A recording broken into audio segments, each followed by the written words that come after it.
ओम नमः सिद्धेभ्यः। ओम नमः सिद्धेभ्यः। ओम नमः सिद्धेभ्यः। ओम नमः सिद्धेभ्यः। ओम नमः सिद्धेभ्यः। ओम नमः सिद्धेभ्यः। यस्य स्वयं स्वभावाति लभावे कृष्ण कर्मणः तस्मै सज्जान रूपाय नमोस्तु परमात्मने। नमोस्तु परमात्मने।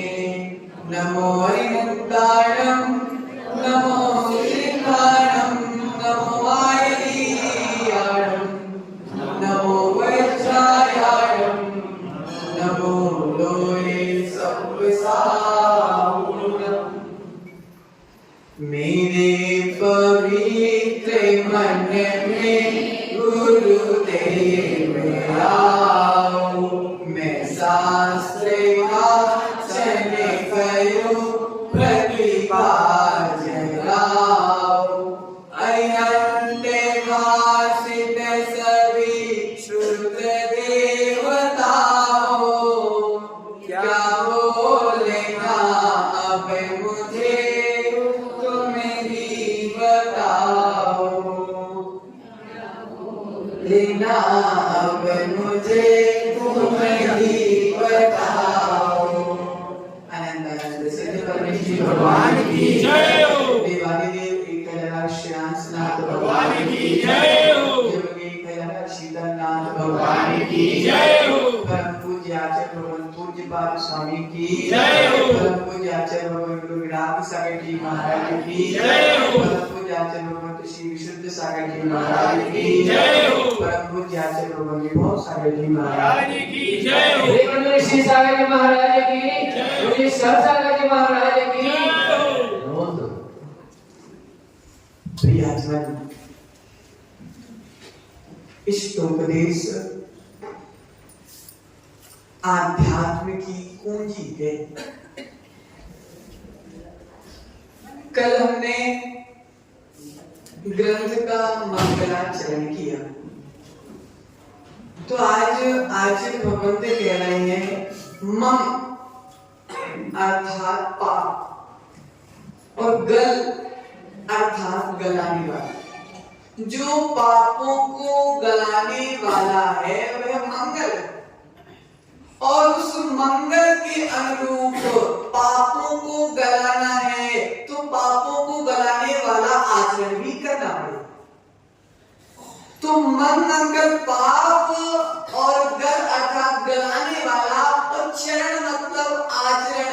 जो पापों को गलाने वाला आचरण है, जो पापों को गलाने वाली क्रिया है, उसका नाम है मंगल। आज भगवत ने 3 प्रकार के मंगलाचरण बताए: मानसिक मंगलाचरण, वाचनिक मंगलाचरण और कायिक मंगलाचरण। तो सर्वप्रथम बोलो प्रशस्त भाई, श्यामनाथ भगवान की जय। मंगलाचरण हो गया। वाचनिक मंगलाचरण हो गया, आपने अपने वचनों के माध्यम से किसका नाम लिया? भगवान का, परमात्मा का नाम लिया, चारित्रधारी का नाम लिया, महाव्रतियों का नाम लिया, सब मंगलाचरण।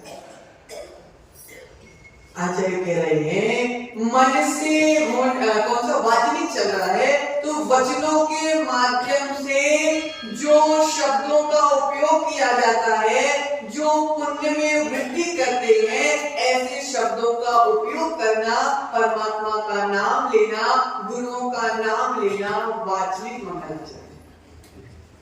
हम जाप माला करते, मन ही मन श्यामनाथाय नमः, श्यामनाथाय नमः, मुख से नहीं बोल रहे, मन ही मन हम नाम ले रहे हैं कि मानसिक मंगलाचरण है।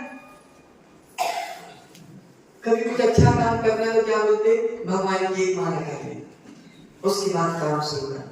समझ सकते कि नहीं? पहले माला कर लो फिर काम करना, अर्थात तुमने माला कर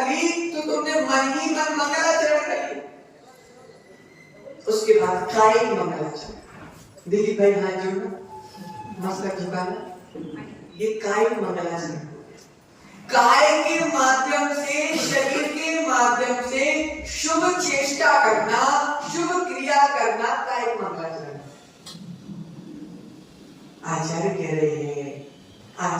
रहे हैं, जब मन वचन काय शुभ प्रवृत्ति में लग जाता है तो हमारे आगे का कार्य शुभ ही शुभ होता है।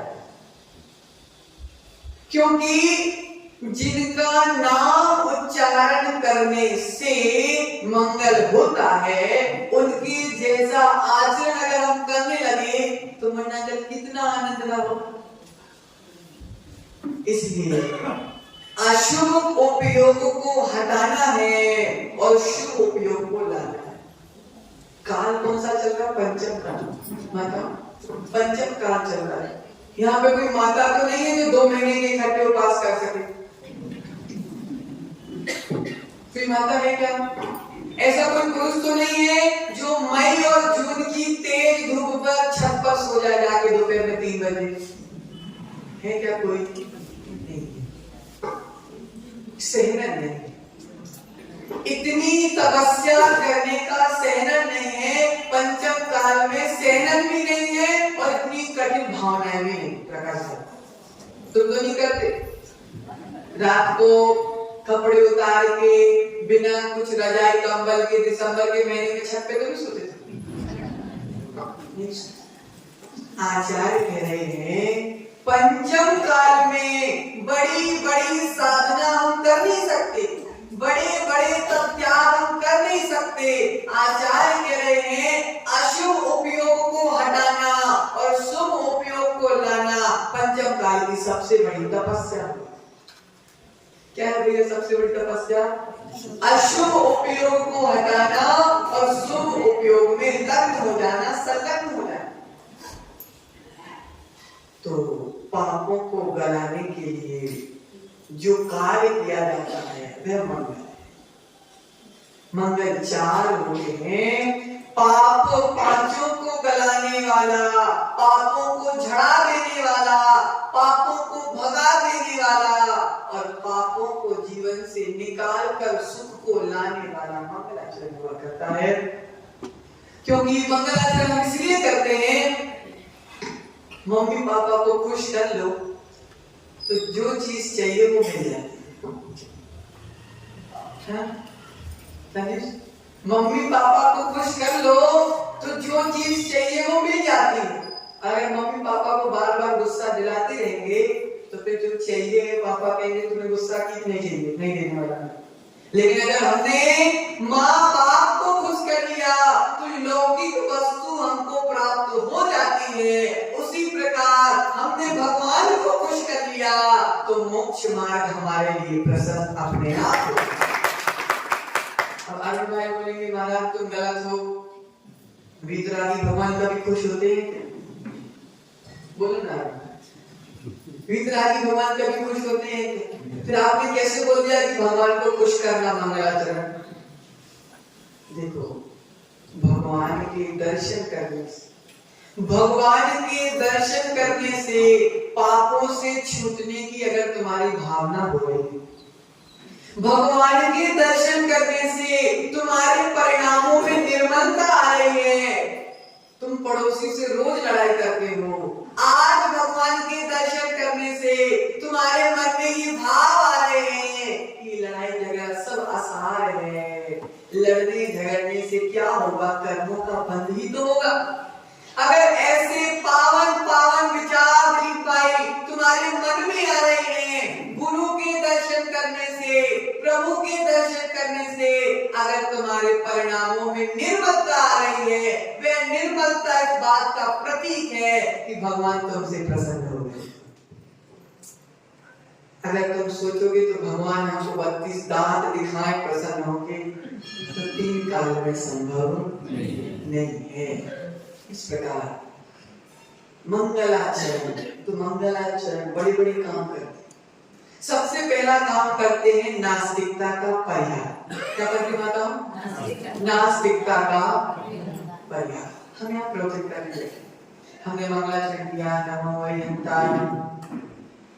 तुमको पता चलेगा कि कोई जिनेंद्र भगवान का भक्त बैठकर प्रवचन कर रहा है। क्या पता चलेगा? कि कोई जैन प्रवचन कर रहा है, कोई जैन शास्त्रों का ज्ञान रखने वाला प्रवचन कर रहा है। तभी तो उसने क्या बोला, नमो अरिहंताय। अगर हम बिना मंगलाचरण करे प्रवचन चालू कर दें, कोई अनजान व्यक्ति आ जाए तो उसको क्या लगेगा कि नास्तिक कोई प्रवचन कर रहा है, पता नहीं कौन है ये प्रवचन कर रहा है।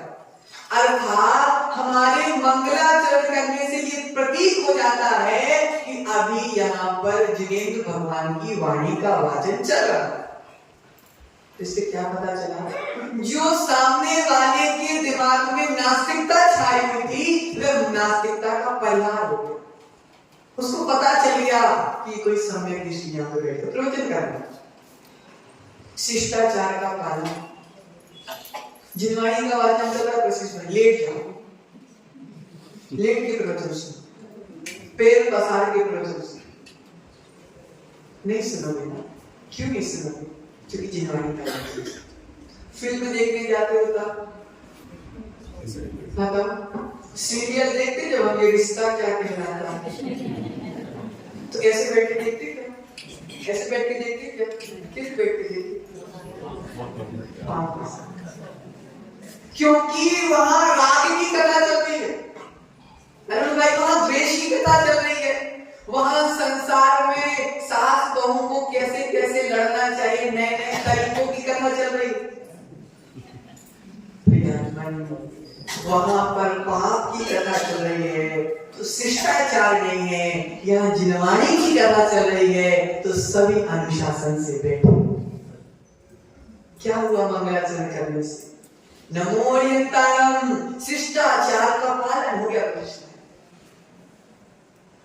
अगला बोल रहे हैं, कैसे? पहला नास्तिकता का परिहार, शिष्टाचार का पालन और पुण्य की प्राप्ति। सीरियल देखते देखते किसको मोक्ष हो गया? बोलो। नाटक देखते देखते किसको मोक्ष हो गया? क्योंकि जहां पाप का बंध होता है वहां मोक्ष मार्ग प्रशस्त नहीं होता, और जहां पुण्य का बंध होता है वहां मोक्ष मार्ग प्रशस्त होता है। वहां पर सीखोगे तो संसार बढ़ाने के तरीके प्राप्त हो जाएंगे। खुशी होगी। सीरियल देखकर सीखोगे तो संसार बढ़ाने के तरीके तुमको प्राप्त हो जाएंगे, लेकिन यहाँ आके सीखोगे तो मोक्ष जाने का तरीका तुमको प्राप्त हो जाएगा। तो क्या बोले? पुण्य की प्राप्ति। बिना पुण्य की प्राप्ति से न सांसारिक सुख मिलता है न मोक्ष सुख मिलता है। तो तीसरा मंगलाचरण से क्या फायदा होता है? पुण्य की प्राप्ति। और चौथा बता रहे हैं कार्य की निर्विघ्न समाप्ति। क्योंकि जब अच्छा काम करते हैं तो विघ्न बहुत आते हैं। उन विघ्नों को टालने के लिए, उन विघ्नों को हटाकर सफलता प्राप्त करने के लिए मंगलाचरण किया जाता है। मंगलाचरण तो अपन ने कर लिया, अब आप दूसरी गाथा पढ़ते हैं। समय अपना हो चुका है, 10 मिनट अपनी गाथा पढ़ लें। आप सब की आज्ञा है? देखो कुछ की है कुछ की नहीं। दूसरी गाथा पढ़ लिया अपन। योग्योपादान योग्योपादान योग्योपादान योगेन योगेन योग्योपादान योगेन योग्योपादान योगेन योग्योपादान योगेन योग्योपादान योगेन दृश्यतः दृश्यतः दृश्यतः दृश्यतः स्वयंता स्वयंता मता मता दृश्यतः स्वयंता मता दृश्यतः स्वयंता मता योग्योपादान योगेन योग्योपादान योगेन दृश्यतः स्वयंता मता दृश्यतः स्वयंता मता द्रव्यादि द्रव्यादि द्रव्यादि द्रव्यादि स्वादि स्वादि संपत्ता संपत्ता द्रव्यादि स्वादि संपत्ता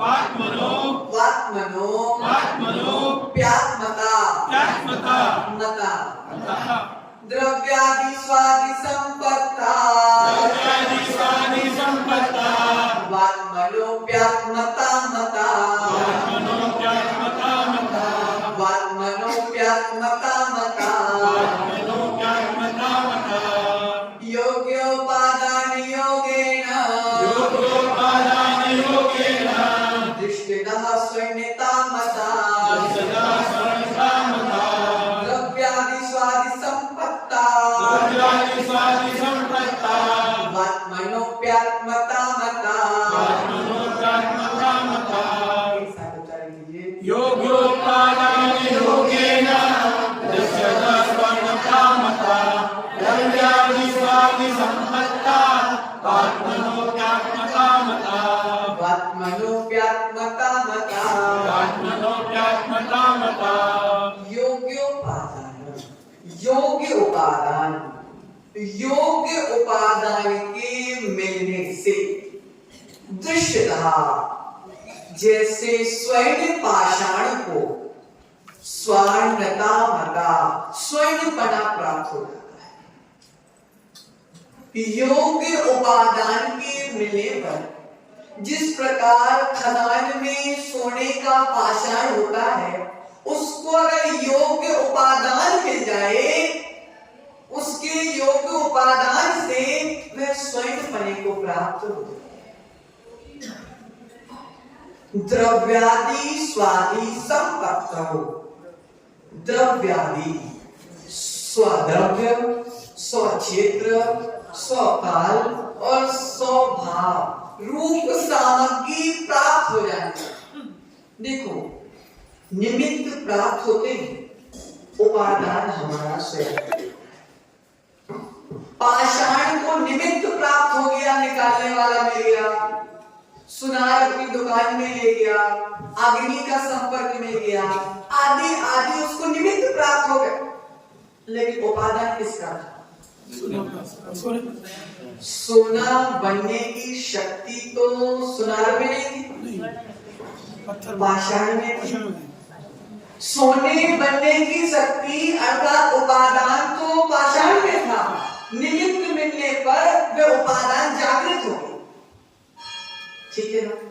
तो इसमें आचार्य भगवंत पूज्यपाद स्वामी कह रहे हैं, योग्य उपादान के मिलने से जैसे स्वर्ण पाषाण को स्वर्णपना प्राप्त हो जाता है, स्वद्रव्य सुक्षेत्र सुकाल आदि कारण रूप सामग्री के मिल जाने से संसारी आत्मा को भी शुद्ध आत्मा की स्वरूप की प्राप्ति हो जाती है।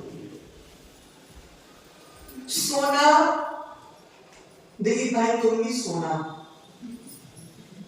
और ऊपर बैठे भगवान श्यामनाथ भी सोना, माता आप भी सोना हो और ऊपर बैठे भगवान भी सोना, तो फिर हम आपको नमस्कार करने लगे क्या? क्यों? नीचे बैठे हो पाषाण वाला सोना और ऊपर बैठे सोना टन बहुत बढ़िया। आप भी सोना हो और ऊपर बैठे भगवान भी सोना हो, लेकिन आप अभी संसार की खदान में डले हुए अशुद्ध सोना हो, और ऊपर बैठे वाले भगवान 16 कितने 24 कैरेट गोल्ड सिद्ध शिला के बैठे हुए शुद्ध सोना। लेकिन रोटी माता आटे से बनती है कि रेत से बनती है?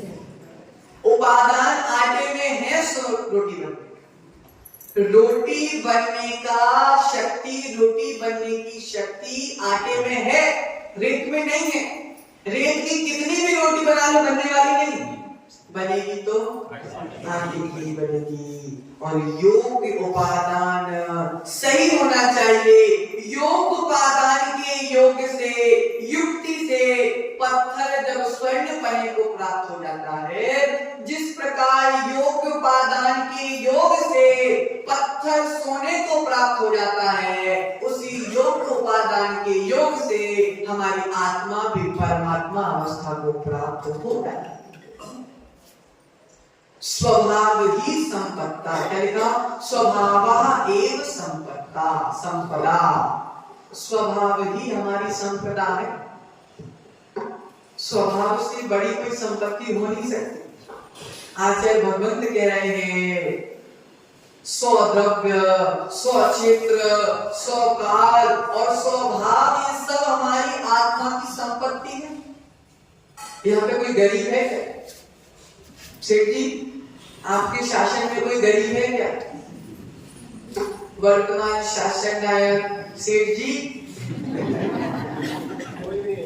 सेठ जी, अभी आप समाज के शासक हो, अभी आप समाज के शासक हो। भगवान से प्रार्थना करते हैं कि एक दिन आप इस काल के शासक बन जाओ। कैसे बन जाओगे? कैसे बन जाओगे? बोलो ना। योग्य उपादान की जागृत होने। कैसे बन जाओगे? योग उपादान के जागृत होने पर आचार्य कह रहे हैं स्वयं स्थितं स्वस्मै स्वस्मात् स्वस्सा विनस्वरं स्वस्मिन् धात्वा लाभेत स्वस्था मात्मनां परमं पदम्। आत्मा, आत्मा को ध्यान से सुनना। आत्मा, आत्मा को आत्मा के द्वारा, आत्मा के लिए, आत्मा से आत्मा का, आत्मा में आत्मा का ध्यान कर कर परमात्मा पद को प्राप्त हो। देखो कौन गरीब है यहाँ पे? कौन गरीब है बताओ? मुरली भाई गरीब होते? कोई गरीब? जैन तो कभी गरीब हो ही नहीं सकता। जैन तो गरीब हो ही नहीं सकता। सम्यक दृष्टि जीव कभी गरीब हो ही नहीं सकता, क्योंकि उसको पता है कि बाहर की सामग्री सब जल जाए, सब छूट जाए, लेकिन मेरी जो भीतर की संपत्ति है उसको छीन नहीं सकता। मेरी संपत्ति कोई छीन नहीं सकता। देखो मेरे आत्मा के पास अनंत गुण है और मेरे अनंत गुण में से एक भी गुण मेरा कोई छीन नहीं सकता। चाहे मुझे सुमेरु पर्वत के नीचे दबा दिया जाए, किसका नाश होगा? शरीर का नाश होगा कि आत्मा का नाश होगा? शरीर का नाश होगा। देखो हमने प्रद्युम्न कुमार को देखा, शिला के नीचे दबा दिया गया।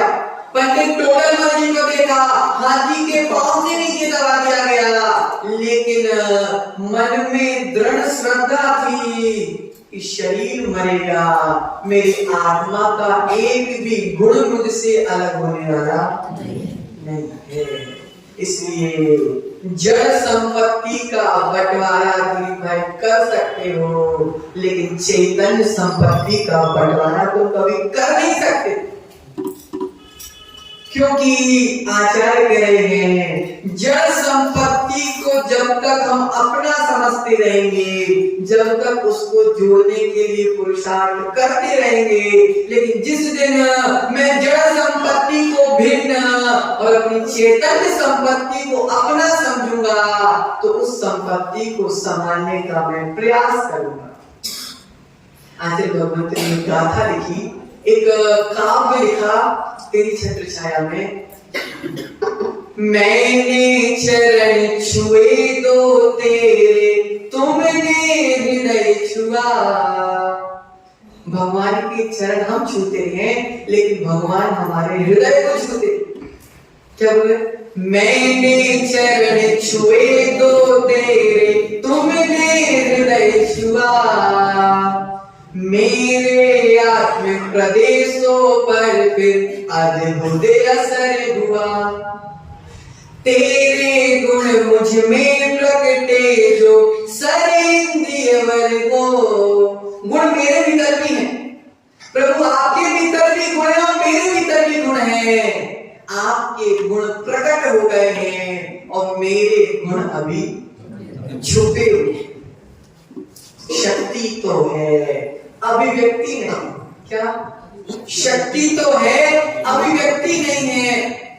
देखो मुन्ना भाई, खदान में सोना पड़ा हुआ था, कोई कीमत नहीं थी, योग उपादान मिल गया, जागृत हो गया, निमित्त मिल गए, सुनार की दुकान में पहुंच गए।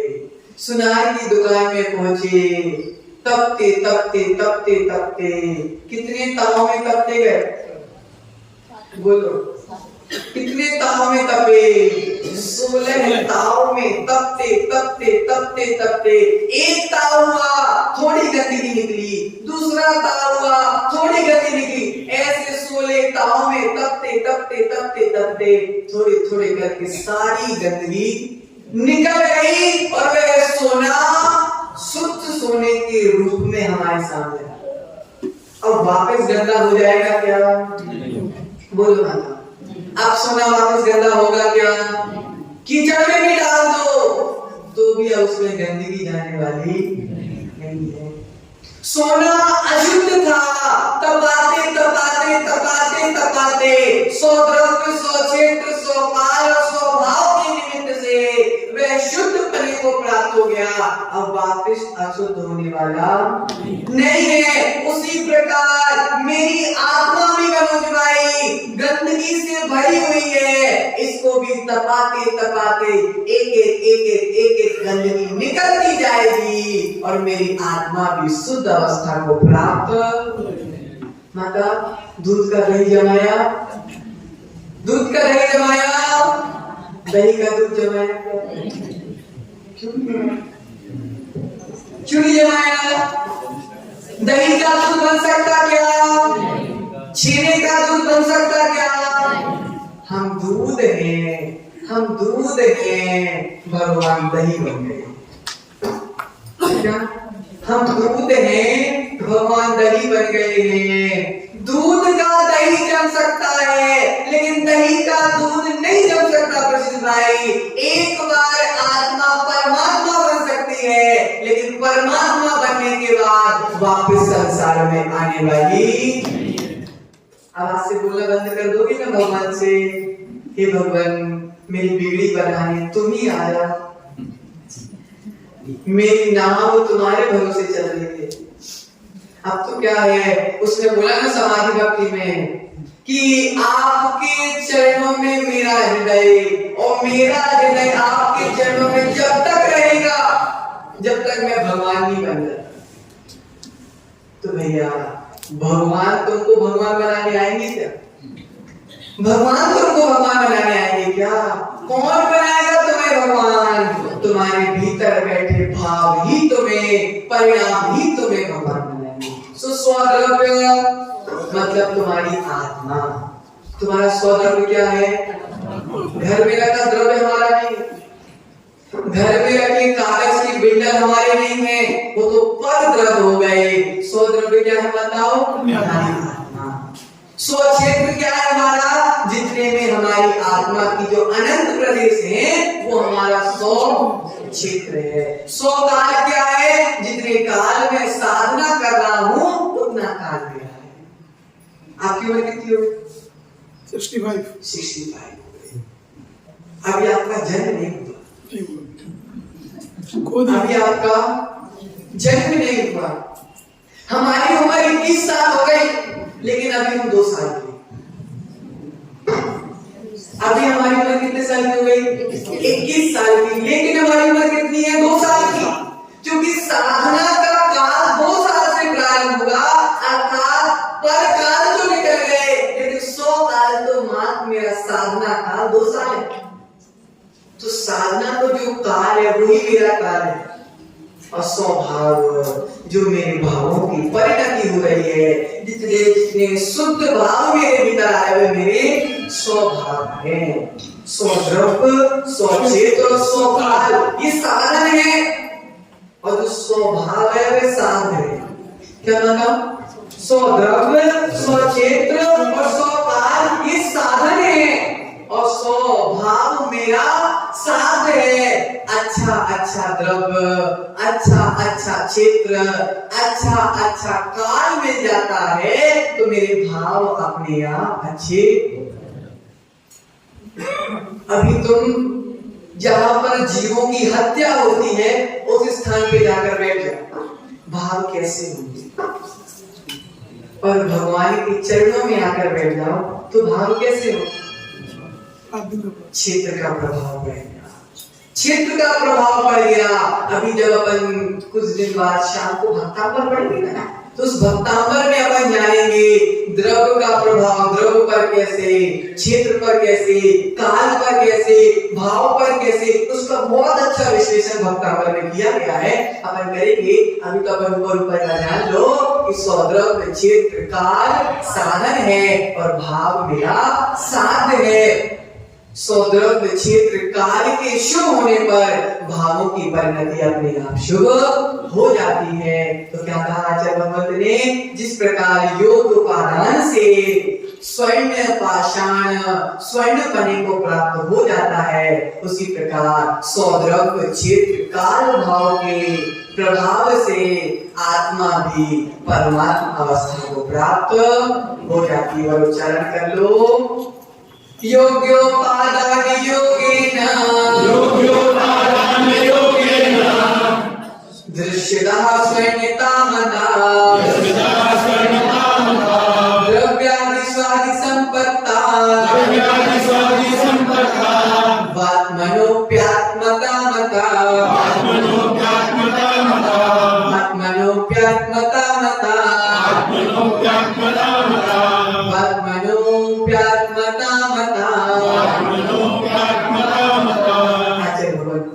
स्वामी की जय हो। बहुत सारे की जय हो। समझ में आ गया? दूसरी बात समझ में आ गई? पक्का? ठीक है। जागानी के ज्ञान से सूझे लोकालो